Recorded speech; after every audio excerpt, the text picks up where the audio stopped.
We now know what 2023 has in store for WoW because of the roadmap. What's almost more important though is the contrast between this and the past, and how it seems we'll have an even more aggressive patch cycle than Legion, but one that will in fact not involve a content drought before the next expansion. Sounds bloody good to me. FF14 players have long enjoyed an incredibly consistent patch cycle, and now it seems that us WoW people will get a taste of the same. First though, let's pay the wages with today's sponsor. Skillshare, where the first 1,000 to click my link get a month of premium for free. Right, we're all playing a fantasy game, obviously. Many of us love the lore. And if you do that, then you've got to hit up Science Fiction and Fantasy Creating Unique and Powerful Worlds by Lincoln Michel. Oh, awesome. In 1 hour, he just nails it. It's the sort of thing, I like narrative editing and world building, but I'm not naturally a writer. So having somebody like him break things down, kind of give it all structure, it's very helpful and insightful. I mean, you should see my idea bin for secondary worlds and game ideas. It's just that, it's a bin. I should really do something with these skills. And that is what's brilliant about what Lincoln does here. It really helps to make it all feel actionable. I mean, paranormal stuff, occult, sci-fi. I've been watching so many Mr. Mythos videos lately, so many story ideas that spark off. Even writing a small story, the sort that maybe back in the day would have got into amazing stories, that would be awesome. So the reviews are awesome. If you guys want, if you want a guy with narrative chops to take you through creating stories and worlds like the ones that we love, then what are you waiting for? The first 1,000 to click my link will get a free trial of Skillshare Premium, letting you access this and the thousands of courses on their platform. Perfect for a cozy little winter hobby. Thanks guys, it really helps. Okay, let's roll. The big picture is that 2023 will have 6 content patches. Divide a year into 6 and you get a patch on average every 60.8 days, and that's a cadence that is in fact faster than Legion's every 77 days. It's every 10 weeks versus every 11 weeks. That is a lot stronger than recent expansions too. But before we dive into that, let's examine what's coming up for the game. So 10.0.5 first contains the Trading Post, White and Grey Armor Transmog, and surprisingly, Primalist Tomorrow, whatever that is. There is a new PTR build for this patch, but there's not new Primalist future subzone content, so I guess we just haven't seen that yet. Either way though, yeah, sounds neat.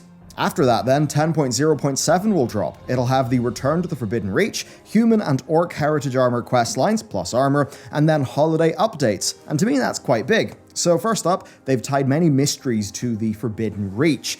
It's the sort of thing that will lead us directly into the patch 10.1 storyline, reveal more about Neltharion, Old Gods, and Iridikron. I mean, if Iridikron was perhaps so worrisome that Neltharion actually gave into the Void Energy, then maybe there will be some sort of interesting lore there.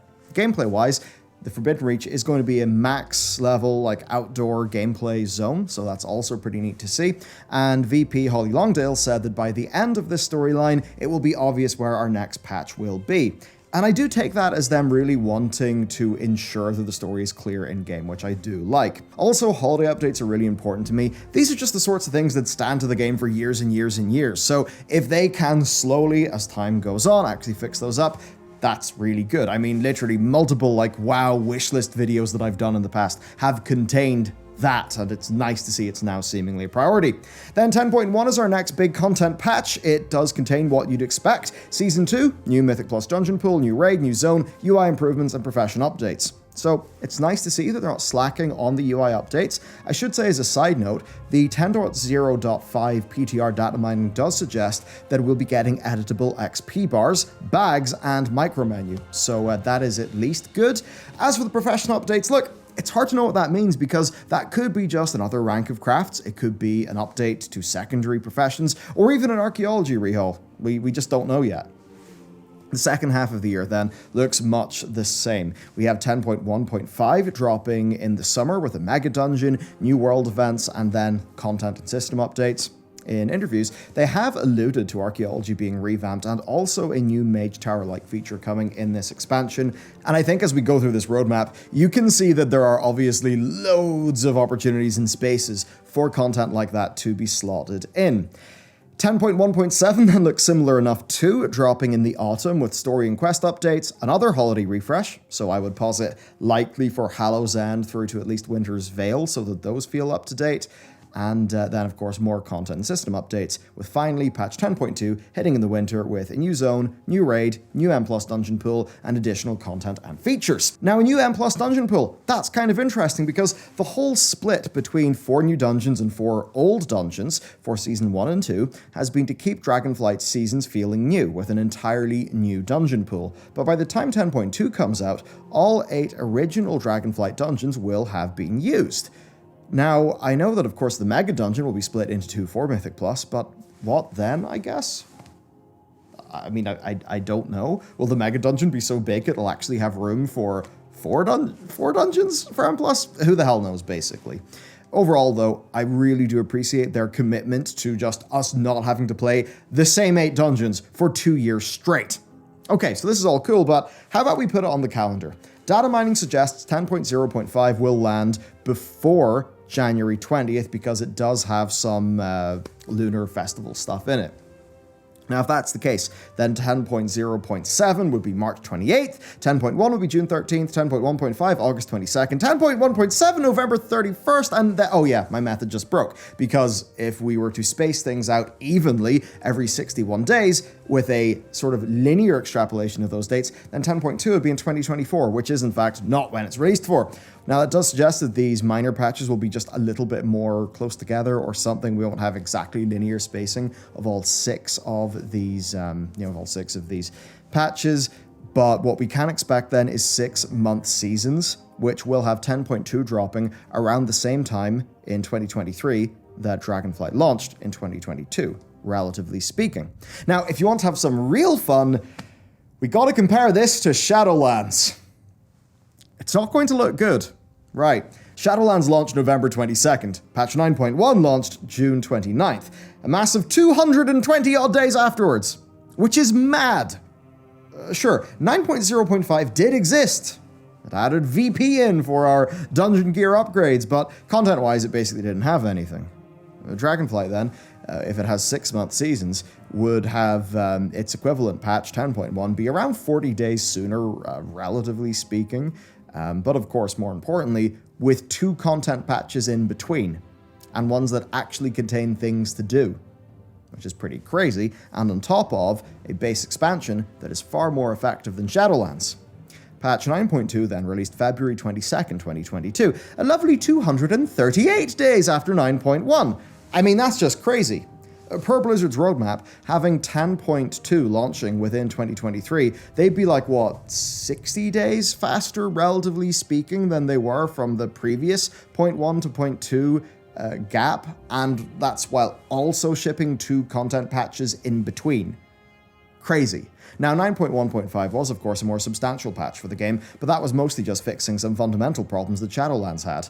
Dragonflight, though, yes, it's not perfect, but it suffers from none of the foundational problems that Shadowlands did, which means that these patches can truly be additive things, giving us reasons to play the game, rather than ways where the game will feel less shit, which, for the likes of patch 9.1.5, well, that was pretty much the main selling point. To put it plain then, if you're feeling hope here, I think you're right to. Even if 10.2 got bumped into, say, 2024, maybe if it came out in January, even if that happened, we would still be dealing with a radically superior value proposition as compared to Battle for Azeroth and Shadowlands. Next then, I want to cover some words from WoW's leader, Holly Longdale. She's one of the game's leaders, but she certainly does seem to be taking a more public-facing role these days, and certainly is coinciding with a lot of good things happening, so she's undoubtedly coming off well to people. So Holly, of course, TLDR'd what you just heard me outline, but she also said that they are mindful of the duty that they owe players to nurture this living world, and frankly, the need to do better than we have in the recent past. That's really good to hear from her, right? The thing that I think really annoyed so many of us, and this is maybe something the wrestling fans will sort of understand. You know the concept of kayfabe, right? Where it's like this false, the false reality of WWE as a professional wrestling thing is like a part of the story, and you can't break the kayfabe. And it's been a bit like that with Blizzard. It's like, Danuser gets up there to be like, yes, we are closing the 20-year-long first book in the Warcraft series of books. Yes, that's Eternity's End. Yes, it's like Warcraft 3. Haha. That basically, It doesn't feel like Steve's there as a game developer. It feels like he's there as a professional wrestler selling a storyline that none of us players are buying. Whereas in a time like this, it actually seems like Holly is maybe talking to us and is perhaps living in the same reality that we're living in, rather than being in a fantasy sports league. Sure, whatever, my analogy got weird, but I mean, hey, it's wrestling, it's kind of evocative, right? And that's, of course, right in line with when she confirmed her read on my read of her past public statement on Twitter, which does sound a bit confusing, but basically somebody tried to call her in bullshit. I said, well, this is what I think she's saying, and she replied to that saying, yep, that is what I'm saying. Well, no, she just said this, but, you got the point. Obviously, hearing is one thing, action is another thing, but I do think that commitment to action with deliverables and deadlines is, and in between, that is important. Now, they do give the disclaimer here that things will evolve based on feedback. Holly said that herself, and the times and dates may change. Obviously, I mean, I think we do understand and expect that that sort of thing can happen because software development is a nightmare. But I think what many people need to see, though, is that Blizzard have a plan. We'd obviously know they have a plan, but the notion that they would have a plan and not feel confident to actually talk about that plan makes us feel that they don't feel confident in their plan, and then that would make us not feel confident in their game. That is something that's happened extensively over the past 4 years. Now, many people will need to see these patches actually land to believe. But I think just knowing what Blizzard is thinking is going to be enough for many, especially for somebody like me who pretty much loves what they shipped with Dragonflight. And because I really love what they've shipped with Dragonflight, I'm now feeling far more willing to give them the benefit of the doubt and to think, okay, they're actually going to back up their words. Because in recent times, they actually do have a good track record of backing up their words. And that's nice. Here's another quote from Holly. I don't want to spoil everything, and I'm confident there are at least a couple of surprises coming along the way that no one is expecting. And some of the details simply aren't decided yet because your feedback will help shape exactly what we prioritize in these updates. Now, when she said that, I just thought, right, the idea that there's things that we maybe are not expecting, because there's two things I'm expecting. And in fairness, it's because they've led me to expect those things. One of them is the archaeology revamp. The other one, of course, is a Mage Tower-like experience. These have both been heavily alluded to. So, that we could have, in addition to normal content patches, more stuff like that is really good. And given that the game is expanding in a more evergreen basis, I'm just more interested to see what a content patch could be, because now I'm getting the feeling that a content patch isn't going to be something that will be immediately thrown into the bin when the next content patch comes around. How many of you were playing Korthia when Zereth Mortis came out? Probably not that many, and I mean, ouch for those of you who did, but hey, I get it, we gotta get those mogs. When I think about this overall then, looking at what they've announced, so we got the trading post. That is obviously a form of a retention mechanic, but for most players of the game, it will mean they'll have a few more things to do in a month, and they'll be able to get some cool rewards that they'll like within that month. We then see a pretty decent set of holiday updates. So that's all evergreen stuff, along with the UI updates and the profession updates. All of this makes me think, right, not only are they continuing to build Dragonflight, but they're also continuing to build World of Warcraft. And that's what I needed to see. Overall then, I think Holly's doing great. It's obviously not all her, but it does seem that maybe she's taking more of a role. They actually did a leadership reshuffle on WoW and Warcraft, and perhaps it's one of those things where people were perhaps just spread too thin. So whatever's happened, maybe it's been good there. Another thing for me then is stability. It's what I like to think about, and there's a very useful yet unfortunate and a tad depressing real-life analogy here, and that is the idea of there being a recession, right? So the recession does happen for lots of obviously very true, hard sciencey reasons, but another thing that can exacerbate or kind of help bring on a recession is that everybody gets the idea that a recession is coming on, and we're like, oh, there's a recession coming, I shouldn't be silly with my money, and then people stop spending. And, all that shit just ends up slowing down the economy. And I think within World of Warcraft, there's just that idea where stability is really required, It's required to feel like you can invest your time in something. It's even just like with investments, People want to feel like they're maybe investing their money in something that's stable where it's not going to go poof. And that does apply to any sort of investment, be it an investment in money in a company, an investment in time in growing a skill, or an investment in playing a video game, right? A lot of people, especially in the modern day, where often we pick a handful of big games we put a lot of time into, and then we just enjoy some other games in between that. People want to feel, if they're going to put their time into World of Warcraft, that it's not going to be an enduring shit show, right? And I think something like this, doubled up with the initial response to this expansion being stellar, that does everything it needs to. WoW obviously does have plenty of work to do, but I do think that broadly, almost all of the signals for this game are strong. And if I was to end this in something, I'm so damn happy. Look, this is the 180 of how it felt to be covering Shadowlands.